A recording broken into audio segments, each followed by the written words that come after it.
This is David Ashling of AshlIng Driving School. I'm now going to demonstrate how to control the clutch.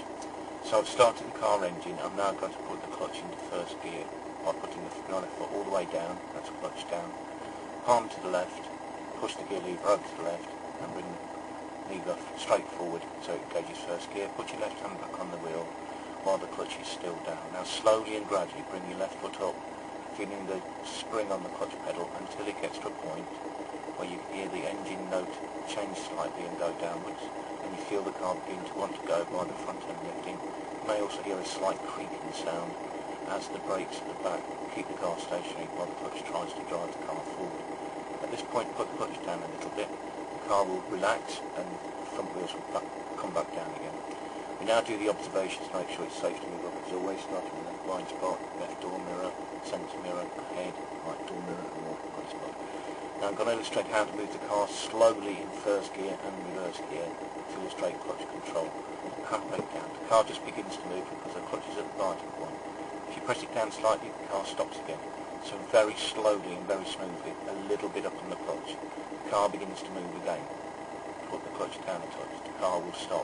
This is because we're on a flat road. Bring the clutch up very gently and very slightly, the car begins to move again. Clutch down, the car will come to a stop.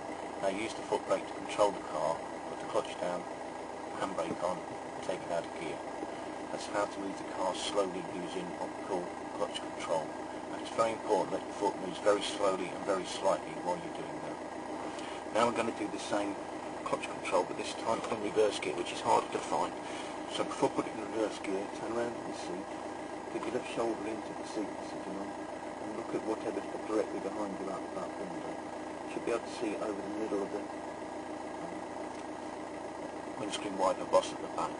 So I'm looking directly through the middle of that window, and behind me there is a blue mask.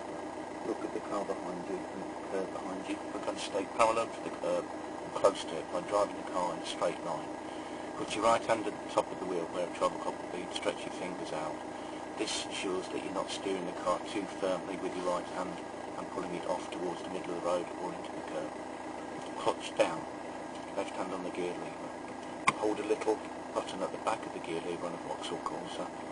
Pull it up, put the car all the way over to the left on the gear lever and then straight up, and that is reverse gear. So now, two hands back on the wheel. The left hand now goes to around about 7 o'clock on the clock, where there's a gap between the airbag and the T-bar.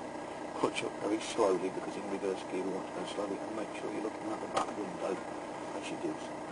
When the clutch reaches the biting point, put it down a little bit to make sure the car doesn't move before you're ready.